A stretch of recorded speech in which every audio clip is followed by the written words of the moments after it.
You think you can just sit here? Get out of my seat right now! Sir, please, calm down, step back! Oh my God, he's recording him! Sit down, kid. First class isn't for people like you. Jonathan Reed didn't lower his voice. He made sure the whole cabin heard it. The sentence cut through the soft hum of pre-flight chatter like a blade. Conversations paused. Heads turned. A glass of champagne stopped halfway to someone's lips. At gate 47, time didn't freeze, but it slowed enough for everyone to feel it. Ethan Cole didn't move. He sat in seat 2A, back straight, one hand resting lightly on a thick aviation law textbook. His hoodie was worn but clean. His sneakers were simple. Nothing about him matched the polished image of first class, and Jonathan Reed noticed every detail. Across the aisle, a woman in her late 60s tightened her grip on her handbag. She looked from Jonathan to Ethan, then down at her lap, choosing silence over discomfort. Behind them, a man in a navy blazer leaned into his phone camera, angling it just enough to capture what was happening without being obvious. Jonathan stepped closer. "Did you hear me?" he said louder now. "You're in the wrong seat." Ethan looked up slowly. His eyes were steady. Not defiant, not afraid, just present. "I believe you're in 2B, he said quietly. His voice didn't rise. It didn't need to. That calm unsettled Jonathan more than any argument could have. "You think this is a joke?" Jonathan snapped. "Where's your boarding group? Where's your escort?" A ripple moved through the boarding line. A few passengers shifted, unsure whether to move forward or stay back and watch. The tension was no longer subtle. It had weight now. From the galley, Laura Martinez noticed the disturbance. 8 years in the air had taught her how quickly small moments could spiral. She walked toward row 2, smile already in place, voice prepared to smooth things over. "Is there a problem here?" she asked. Jonathan turned to her with relief. Authority had arrived. "Yes, there is," he said. "This kid is in first class, obviously some kind of mistake." Laura glanced at Ethan. He had already returned to his book, as if the accusation wasn't worth his energy. She tapped her tablet, scrolling through the passenger list. "Sir," she said carefully, "Mr. Cole is assigned to this seat. Everything checks out." Jonathan let out a short, disbelieving laugh. "Checks out," he repeated. "Look at him. You're telling me this is normal?" Laura hesitated, just for a second. But Ethan noticed. So did the man with the phone. So did the woman clutching her bag. That hesitation said more than words ever could. Jonathan leaned in closer, his voice dropping. "Sharper now. Let me seize his ID. And the card he used to pay for this, because there's no way this is legitimate." Ethan closed his book, slowly, deliberately. Around them, the cabin quieted even more. Even the flight attendants further back had stopped moving. Something was building. Everyone felt it. Ethan reached into his pocket and pulled out his wallet. No rush, no shaking hands, just control. "You want to verify who I am?" he asked. It wasn't a challenge. It wasn't defensive. It was something else. Something that, if Jonathan had been paying attention, might have warned him to stop. But Jonathan Reed had spent his entire life believing he could read people at a glance. That success looked a certain way. That power dressed a certain way. That belonging could be judged in seconds. And in that moment, he made the same mistake he had made 1,000 times before.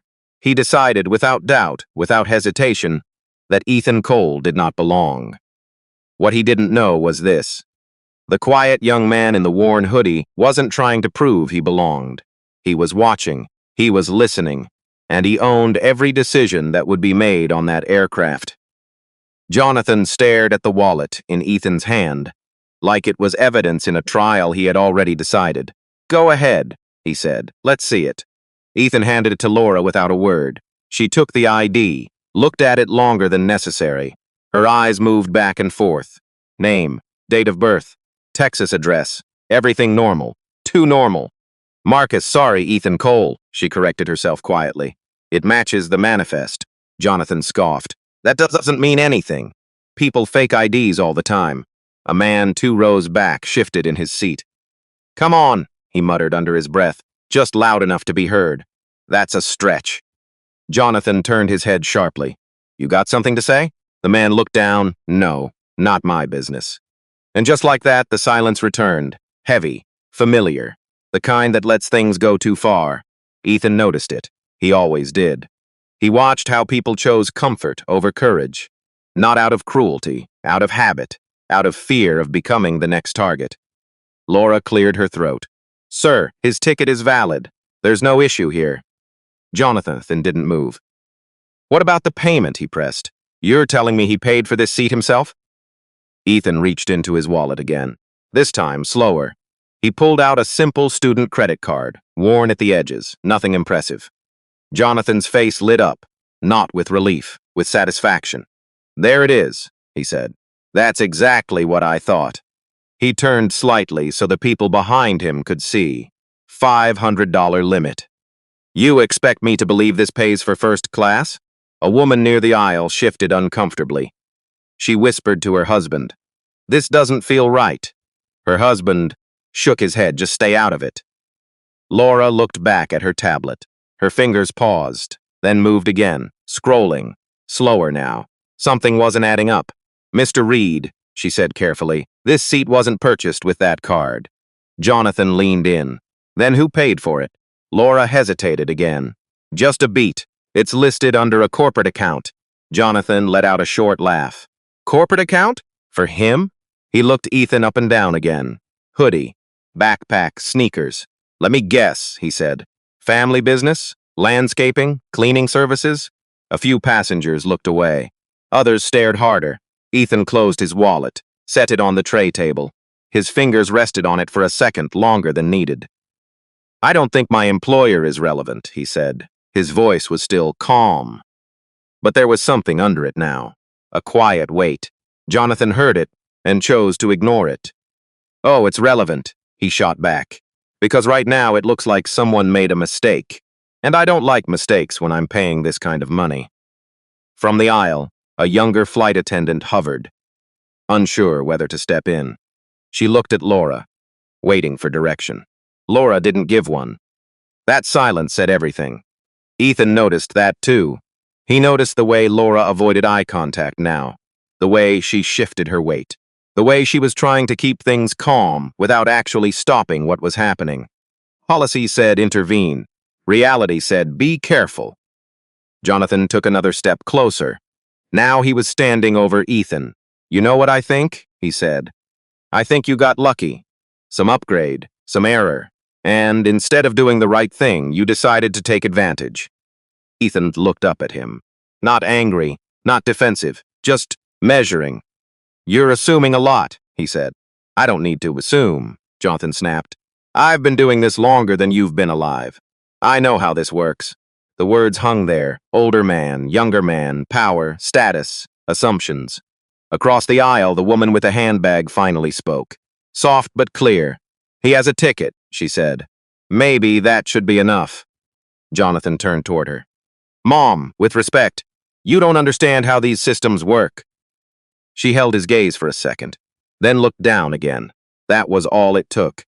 Jonathan straightened his jacket, smoothed the front like he was resetting control. Elena, he said, using the wrong name without noticing. Call the captain. This needs to be handled properly. Laura didn't correct him. She hesitated. And in that hesitation, Ethan made a decision. Not to argue, not to explain. To wait, because every word being said, every choice being made, was telling him exactly what he needed to know. Laura's fingers hovered over her tablet, but she didn't move. Call the captain. It sounded simple, routine, even. But something about the way Jonathan said it made it heavier than protocol. Sir, she said, trying to steady her voice, there's no operational issue here. We don't need to involve the cockpit. Jonathan didn't blink. Then you're refusing a reasonable request from a paying passenger? That word hung in the air. Paying, as if it carried more weight than dignity, more than fairness, more than truth. Laura felt the eyes on her now. Passengers, crew, all waiting to see what she would do. Behind her, the younger flight attendant shifted again, one step forward, then stopped, waiting for permission that never came. Ethan watched it all. The hierarchy, the hesitation, The quiet calculation. This wasn't new to him. It never was. Fine, Jonathan said, his voice rising, just enough. If you won't call him, I will. He reached into his jacket, pulled out his phone, held it up like a threat. That got a reaction. Sir, you can't contact the cockpit directly, Laura said quickly. That's against federal regulations. Jonathan smiled, not kindly. Then maybe you should do your job. A few passengers exchanged looks. A man in a gray sweater leaned toward the aisle. This is getting out of hand, he said quietly. From across the row, Angela leaned forward, her voice low but firm. He's right. This isn't okay. Jonathan turned his head slowly. You don't know what you're talking about. Angela didn't back down. I know harassment when I see it. That word landed harder than anything else so far. Harassment. Jonathan's jaw tightened. Ethan didn't move, but his eyes shifted. Just slightly. Taking in Angela, taking in the man with the camera, taking in every person who chose to speak, and every person who didn't. Laura felt it too, the shift. The moment when something private becomes public. When a scene becomes a situation. Sir, she tried again. Softer now. Why don't we just get you seated so we can continue boarding? Jonathan laughed. Short, sharp. I'm not sitting down next to him. Silence. Clear. Final, that was the line. Ethan leaned back in his seat, slowly, his hands folded in his lap, calm on the surface. But something inside had changed. Not anger. Clarity. Jonathan pointed at him, not touching, but close enough. You see this? He said to the people behind him. This is exactly what's wrong. Standards don't matter anymore. Anyone can just walk in and take what they didn't earn. The words echoed, earn, deserve, belong, old ideas. Worn smooth by repetition. Ethan let them sit there. Then he spoke. You think you know how I got here. It wasn't a question. Jonathan didn't hesitate. I do. Ethan nodded once. And if you're wrong? Jonathan smirked. I'm not. A pause. Small, but it stretched, because deep down there was a flicker, doubt. Jonathan felt it and crushed it. He stepped closer again, leaning in just enough to invade space without crossing a line he couldn't explain away. Look, he said, lower now, controlled. I'm giving you a chance to fix this before it becomes a bigger problem. Ethan's eyes didn't move. It already is a bigger problem, he said quietly. That landed, not loud, not aggressive, but precise. From the back, someone whispered, he's right. Another voice, softer. This should been stopped already. Laura heard that one. It hit harder than anything Jonathan had said. Because it was true, she should have stopped it. Earlier. Before it grew teeth. Before it drew a crowd. Before it became something she couldn't control. Her grip tightened on the tablet. Mr. Reed, she said. Firmer now. You need to take your seat. Jonathan turned slowly. No, just that. One word. Flat. Final, the cabin held its breath, because everyone felt it now. This wasn't about a seat anymore. It was about power. Who had it, who thought they had it, and who was about to prove they were wrong? Ethan glanced once toward the front of the plane, toward the closed cockpit door, then back to Jonathan, still calm, still quiet, but no longer just observing, waiting, for the exact moment when the truth would speak for itself. The boarding door was still open, but no one was moving anymore. People stood frozen in the aisle, clutching carry-ons, half-turned like they had forgotten where they were going. The usual rhythm of boarding had collapsed into something tense and watchful. Laura exhaled slowly. This had gone too far. Sir, she said again. Sharper now, you are delaying boarding. You need to take your seat. Jonathan didn't even look at her. I said I'm not sitting next to him. His voice was steady. But underneath it, there was something else now. Not just anger, ownership. The kind that came from a lifetime of getting his way. Behind him, a gate agent leaned in from the aircraft door. Everything okay in here? She asked, trying to keep her tone light. No one answered right away. That silence told her everything. Laura forced a smile. We're just resolving a seating question. The agent glanced at Ethan, then at Jonathan, then back at Laura.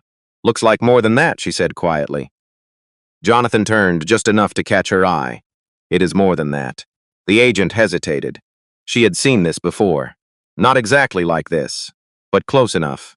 a situation that didn't follow the script. "Sir," she said carefully, "if there's an issue, we can step off the aircraft and talk." "I'm not stepping off anything," Jonathan cut in. "I paid for this seat. I'm staying." Ethan watched that exchange without moving. Every word, every tone, every choice. It was all data to him. Angela shifted in her seat, her voice low but firm. "You're making this worse than it needs to be." Jonathan turned again. "No, I'm fixing it." Kevin, still holding his phone, leaned forward slightly. "By doing what? Embarrassing someone for sitting where they're supposed to sit?" Jonathan's eyes narrowed. "You don't know the whole story." Kevin didn't flinch. "Then tell us. A beat." Jonathan opened his mouth, then stopped, because there was nothing to tell that wouldn't sound exactly like what it was. Assumption, judgment, bias. He looked back at Ethan, still sitting, still calm. That calm was starting to feel like defiance. "You're enjoying this," Jonathan said quietly. Ethan tilted his head just slightly. "No." "Then why aren't you saying anything?" Ethan held his gaze. "Because you've already decided what you believe." That landed harder than anything else so far. Jonathan felt it, the truth in it, and rejected it instantly. "I believe what I see," he snapped. Ethan nodded once. That's the problem. The words didn't raise in volume, but they cut. Across the aisle, the older woman finally looked up again. This time, she didn't look away. "Son," she said to Jonathan, her voice calm but steady. "Sometimes what you see isn't the whole picture." Jonathan let out a breath through his nose. "With respect, Mom, I've spent decades reading people. I trust my judgment." She studied him for a moment, then said quietly, "That confidence can blind you." That stung, more than he expected. He turned away from her, back to Laura. "Are you going to handle this or not?" Laura's jaw tightened. Policy, customer service, conflict resolution, none of it felt clear anymore. Because this wasn't just a difficult passenger. This was a test of her judgment, of her courage, of whether she would protect the right thing or the easier thing. She glanced at Ethan. He met her eyes for the first time. No anger, no accusation, just awareness. Like he understood exactly what she was weighing and what it would cost. That made it harder. "Not easier, mister." "Reed," she said, her voice steadier now.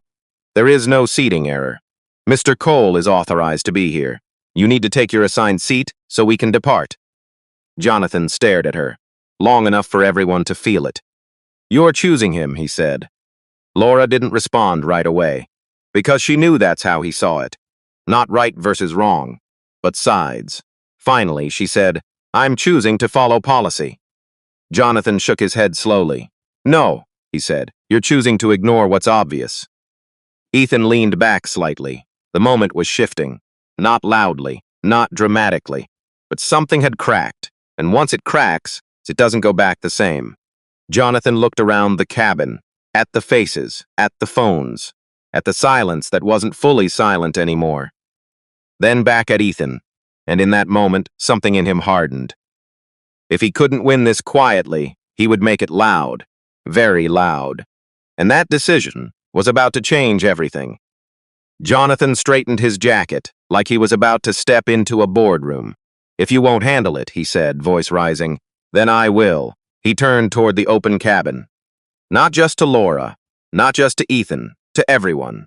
"You're all seeing this, right?" he said. "This is what it's come to. Standards don't matter anymore." The words echoed down the aisle. A few passengers shifted, some uncomfortable, some curious, a few nodding. That was enough for him. He stepped into the aisle, making himself bigger. Louder. "I paid for first class," he continued. "Not to sit next to someone who clearly doesn't belong here." There it was. No filter now, no pretense. Angela leaned forward immediately. "You need to stop," she said. Her voice was controlled, but there was steel in it now. "You don't get to decide who belongs." Jonathan turned sharply. "And you don't get to tell me how to think." Kevin lifted his phone higher, no longer hiding it. "Keep talking," he said quietly. "You're doing great." That hit. Jonathan noticed the camera, the angle, the fact that he was no longer just speaking to a cabin. He was being recorded. For a second, just a second, he hesitated. Then his pride stepped in. "Good." he said. Record it. People should see what's happening. Ethan watched that shift happen in real time. The moment where someone chooses ego over control. It always looked the same. He rested his hands on the armrest, calm, still. Jonathan pointed at him again. You want to sit here? Fine. Then explain it. Ethan didn't move. Explain what? He asked. How you got this seat, Jonathan snapped. Because nobody's buying this. A man further back spoke up. Mid-50s, calm voice. Maybe it's none of your business, he said. Jonathan didn't even look at him. It became my business the second I had to deal with it. Laura stepped in again, this time closer. Sir, this conversation is over, she said. You need to sit down. Jonathan ignored her completely. He leaned closer to Ethan. Let's make it simple, he said. Lower voice now, tighter. Who paid for your ticket? Ethan held his gaze.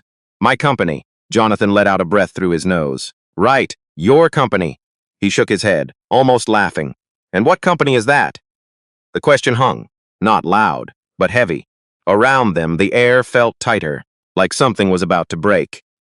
Ethan glanced down at his book, closed it again. Slower this time. Then he looked back up.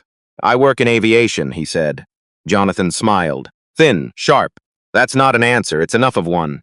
Jonathan stepped back half a step. Not retreating, resetting. No, he said. It's not. He looked around again, making sure he still had an audience. Because here's the thing, he continued. People work hard to get here. Years. Decades. You don't just show up in a hoodie and sit in first class. The older woman across the aisle shook her head slowly. You don't know his story, she said. Jonathan turned to her again, frustration breaking through. I don't need to know his story, he snapped. I can see it. Ethan's eyes didn't leave him. That's exactly the problem, he said quietly. Jonathan's jaw tightened. You keep saying that, he replied, like it means something. Ethan leaned forward slightly. Now, for the first time, there was a shift in his tone. Still calm, but firmer. It means you've already decided who I am, he said, without asking a single real question. Silence. Not empty. Charge, Jonathan felt it again. That flicker, he crushed it harder this time. I asked, he said. You just won't answer. Ethan held his gaze. No, he said. You're not asking, you're accusing. That landed. Kevin let out a quiet breath. He's got a point. Angela nodded. Yeah, he does. Laura closed her eyes for a second. This was spiraling, fast, and she was losing control of it. Sir, she said again. Louder now. You need to sit down or we will have to involve security. That word changed everything. Security. Now it wasn't just a disagreement. It was about to become official. Jonathan turned slowly. You'd call security, he said. On me? Laura didn't answer. Because she didn't know, and Ethan saw that. Clear as day. He leaned back again. The moment was almost there. Not yet, but close, very close. And when it came, it wouldn't need to be loud. It would just need to be true. The word security hung in the air longer than anyone expected. Jonathan let out a slow breath, then laughed. Not loud, not amused. Just sharp enough to cut through the tension. You're going to call security on me? He said again. Quieter now. Because I asked a question. Laura didn't respond. She couldn't. Because it wasn't just a question anymore. And everyone knew it.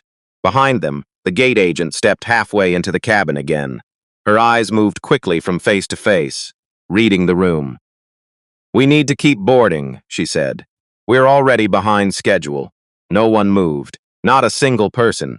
That was the problem. Jonathan turned his attention back to Ethan.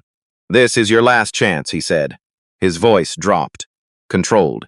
Dangerous in a different way now. You can fix this, right now. Ethan tilted his head slightly. Fix what? This, Jonathan said, gesturing around them. You get up, you move to your actual seat, and we all move on. Ethan held his gaze. There is no other seat, he said. Jonathan's jaw flexed. There always is. Ethan shook his head once. Not for me. That answer didn't calm anything. It made it worse, because it sounded like certainty. And Jonathan was used to being the most certain person in any room. He stepped even closer, close enough now that the space between them felt personal. You're making a mistake, he said. Ethan didn't blink. No, he replied quietly. You are. That did it. Jonathan's control slipped. Just a fraction, but enough. You think you're smarter than everyone here? He snapped. You think because you can sit there quietly you win? Ethan didn't answer right away. He let the words sit. Let the room hear them. Then he spoke. I'm not trying to win, he said. I'm trying to understand why this is happening. The tone shifted again. Not defensive, not aggressive. Curious. That confused Jonathan more than anything. Why, he repeated. Ethan nodded. Why you're so sure I don't belong, he said. Why that matters so much to you. Silence, real silence this time. Not tension, reflection.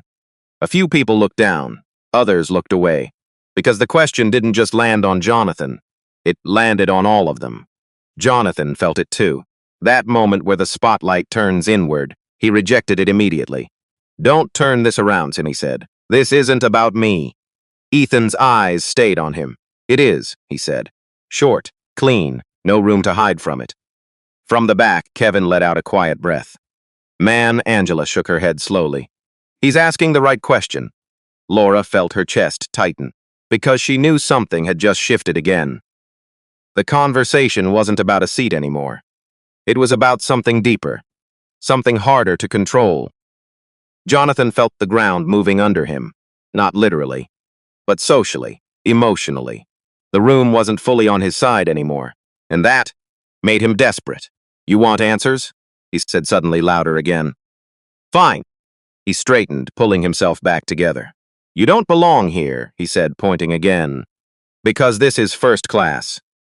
People work their whole lives to get here. They earn it. They build something. They prove something. He paused, then added, colder, and you haven't. The words hit the cabin like a drop in temperature. Angela inhaled sharply. Kevin's phone didn't move. The older woman closed her eyes for a second. Ethan absorbed it, didn't flinch, didn't react. But something inside him settled, because now it was clear. Completely clear.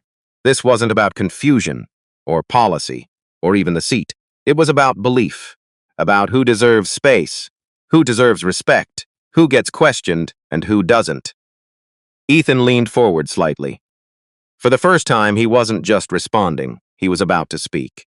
Not to defend himself, but to reveal something Jonathan had never considered. And the moment that had been building was finally here. Ethan leaned forward just enough for Jonathan to see his eyes clearly. You said people earn their place here, he said. His voice was still calm, but there was no softness left in it. You're right. Jonathan blinked once. Didn't expect agreement, Ethan continued. But you're assuming you know what earning looks like. A pause, short, heavy. Jonathan let out a quiet scoff.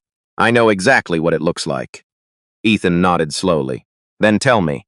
The question landed differently this time. Not defensive, not reactive, direct. Jonathan hesitated just a second. Success, he said. Work. Discipline. Building something real.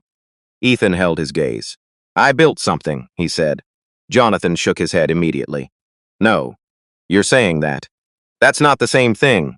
Ethan didn't respond right away. Instead, he reached into his backpack.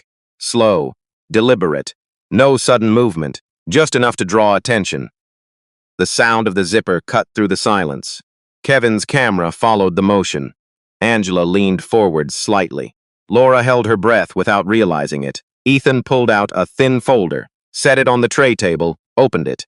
Inside were printed documents. Clean, organized, not flashy, just real. He turned the folder slightly so Laura could see first. Can you read that? He asked. Laura stepped closer, eyes scanning the top page. Her brow furrowed, then tightened. Her lips parted slightly. She read the header again, and again. Jonathan watched her face change. What is it? He said. What are you looking at? Laura didn't answer, because now she wasn't just reading. She was realizing. Ethan spoke quietly. It's a corporate authorization letter, he said. For this flight. Jonathan frowned. So? Ethan looked at him. This seat, he said, tapping the page lightly, was assigned through a direct executive allocation. Jonathan's expression didn't change. Not yet, because he didn't understand. Executive, he repeated. You mean someone pulled strings for you? Ethan shook his head once. No, he said. I mean, I approved it. Silence. A different kind this time. Not confusion, Not tension. Something closer to disbelief. Jonathan stared at him, then laughed. Loud. Too loud. That's your move? He said. You expect anyone to believe that?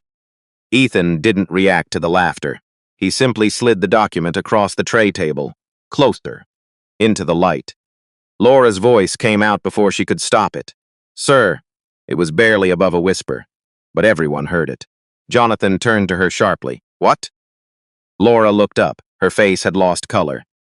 This document, she said slowly, it's signed by corporate leadership. Jonathan shrugged. So what? That doesn't mean anything. Laura swallowed. It does, she said. She hesitated, then said it. It means the assignment came from the top. The words settled into the cabin like weight. Jonathan's smile faded. Just a little. Then who signed it? He asked. Ethan answered before Laura could. I did. No volume, no emphasis, just truth. Jonathan stared at him, waiting for the punchline, for the correction, for anything that would make sense of that sentence. Nothing came. Ethan held his gaze, unblinking, unrushed. From the back, someone whispered. No way, Kevin didn't move. Camera steady, capturing everything. Angela's eyes shifted between them, trying to read what was happening. Jonathan let out a breath. Slow. Okay, he said. Enough. His voice was tighter now, controlled again, but barely. You're crossing a line. Ethan didn't move. No, he said quietly. You already crossed it. That landed harder than anything before. Because now something was different. Jonathan could feel it. The room had changed. The way people were looking at him. At Ethan. At Laura. Something was shifting. And, for the first time, Jonathan Reed wasn't sure he understood what was happening anymore. But Ethan did, completely. Because the truth had been placed on the table, and it wasn't going anywhere. Jonathan stared at the document like it had betrayed him. Then he shook his head. No, he said. No, that's not how this works. His voice was quieter now, but tighter, like something inside him was starting to crack. You don't just sign something like that, he continued. There are levels. There are approvals. There are, Ethan said. He didn't raise his voice, didn't interrupt harshly, just corrected. Jonathan stopped mid-sentence. Ethan reached into his pocket again, this time slower than before. He pulled out his phone. No sudden movement, no theatrics. He unlocked it, tapped once, then turned the screen toward Laura. Can you confirm this? He asked. Laura leaned in. Her eyes moved quickly at first, then slowed, then stopped.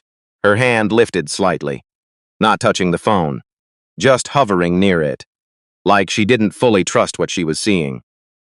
It's the internal system, she said under her breath. Executive access. Jonathan stepped closer. What is it? Laura didn't answer right away, because now she wasn't guessing. She knew. This is the live authorization log, she said. It shows seat assignments, overrides, internal approvals. She looked up at Ethan, then back at the screen, then back at him again. Her voice dropped. It's signed under. She paused, swallowing. Your name. Silence. Not tense, not confused, heavy. Jonathan felt it settle in his chest. That doesn't prove anything, he said quickly. Too quickly. People fake things all the time. Screenshots. Systems, it's not a screenshot, Laura said. She didn't mean to cut him off. But she did. It's live, she added. You can't fake that without internal clearance. Jonathan looked at the phone again. For the first time, he wasn't dismissing it. He was trying to understand it. That was the shift. Small, but real. Ethan watched it happen. The moment where certainty turns into doubt, and doubt turns into fear. You said people earn their place, Ethan said quietly. Jonathan didn't respond. You said they build something, prove something. Ethan let a breath out. I did. The words weren't loud, but they carried.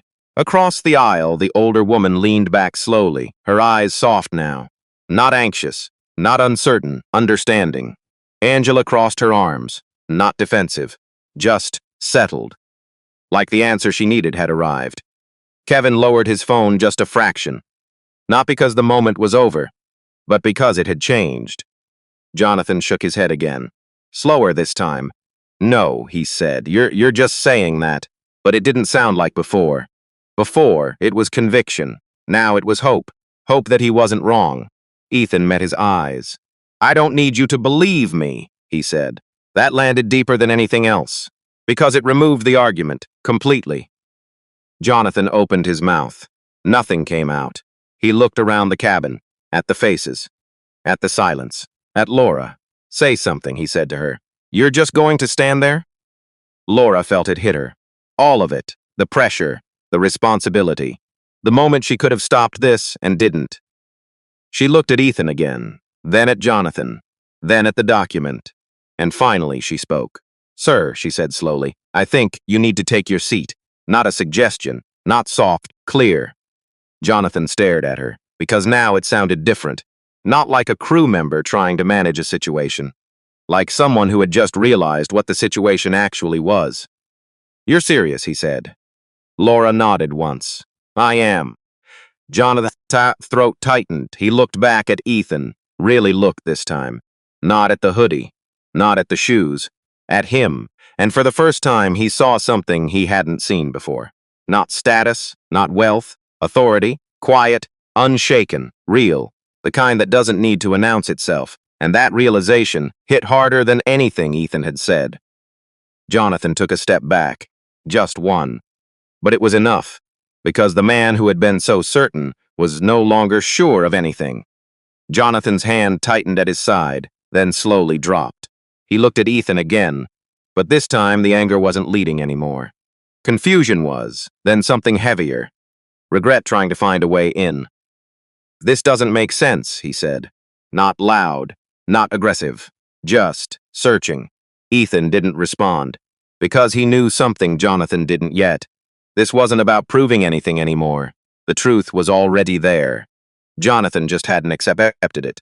Behind them, the gate agent stepped fully into the cabin now. "We need to close the door," she said. "We're holding everyone." Laura nodded quickly, relief and tension mixing in her chest. "Sir," she said to Jonathan, "more grounded now. You need to take your assigned seat so we can depart." Jonathan didn't move right away. He looked around again. At Kevin, still holding the phone. At Angela, watching him without flinching. At the older woman who now met his eyes without fear. And then back at Ethan. Still sitting, still calm. That calm now felt different. Not passive. Certain, Jonathan swallowed. "You should have said something," he muttered. Ethan tilted his head slightly. "I did." Jonathan shook his head. "No, not like that." There was a pause. Ethan leaned forward just a little. "You weren't listening," he said. That hit harder than anything else. Because it was true. Jonathan exhaled slowly. The fight was gone. Not replaced with understanding. Not yet. But the certainty was gone. And without it, he didn't know where to stand. "Look," he said, voice lower. Now this got out of hand. No one responded. Because that wasn't enough. Not after everything that had been said. Not after the way it had been said. Angela spoke first. "It didn't get out of hand," she said. "You took it there." Jonathan closed his eyes. For a second. Just a second. When he opened them, he didn't argue. That was new. "I shouldn't have," he started, then stopped. The words didn't come easily, because this wasn't a room he controlled. This wasn't a meeting he could reset. This was real, public, permanent. Kevin's phone was still there, recording, and Jonathan knew it. Every word now mattered. "Look." He tried again. I made an assumption. Ethan watched him. Didn't interrupt, didn't help. Jonathan nodded once, like he was forcing himself forward. And I was wrong. Silence, heavy, but different. Not tense, not explosive. Just honest. The older woman gave a small nod. Angela didn't move. Kevin lowered his phone slightly, not stopping. Just adjusting. Ethan leaned back in his seat, studying. Not for weakness. For truth. It took a moment. Then he spoke. "Why?" he asked. Jonathan frowned slightly. "Why what?" "Why did you assume?" Ethan said. Not aggressive, not accusing. Just direct. Jonathan hesitated. That question was harder than anything before. Because it didn't ask about the moment, it asked about him. He looked down for a second, then back up. "I don't know," he said. But even as he said it, he knew that wasn't fully true. He just didn't want to say the real answer out loud. Ethan didn't push. He didn't need to. The silence around that question did more than any argument. Because everyone in that cabin understood it, even if they didn't say it. Laura took a step back. The tension had shifted. Not gone, but changed. "Let's get seated," she said quietly. "We need to close the door." Jonathan nodded. Slowly, he turned, walked back toward seat 2B. Each step measured, each step heavier than the last. When he sat down, he didn't look at Ethan. Not yet. He buckled his seatbelt, hands slightly tighter than before. The cabin started to move again. Passengers stepped forward. Bags shifted. Voices returned. But softer now. Different. Something had happened here. Something that wouldn't just disappear once the plane took off. Ethan picked up his book again, opened it. But he didn't read. Not yet. Because the moment wasn't over. Not completely. Jonathan finally turned his head. Just slightly. "Look," he said, barely above a whisper. He stopped. The words still weren't easy. Ethan looked at him, calm, waiting. Jonathan exhaled. "I'm sorry." And this time it wasn't for the room. It was for himself. The cabin door closed with a firm, final click. That sound settled everything. Engines hummed to life beneath the floor. A low vibration moved through the seats. Outside, ground crew stepped back. Inside, people adjusted themselves, like they were waking up from something they didn't expect to witness. But no one was really the same. Jonathan sat still in seat 2B. His hands rested on his knees. Fingers slightly curled. Not clenched anymore. Just held. He stared forward at nothing. Then slowly, almost carefully, he turned his head again. Ethan was looking down at his book, calm, composed, like the storm had never touched him. Jonathan studied him. Really studied him this time. Not the hoodie, not the age. The presence, the way he didn't rush to forgive, didn't rush to judge. Just existed in truth. "I meant it," Jonathan said quietly. Ethan didn't look up right away. The pause mattered. Because apologies are easy, accountability is not. After a second, Ethan closed his book, turned his head, met his eyes.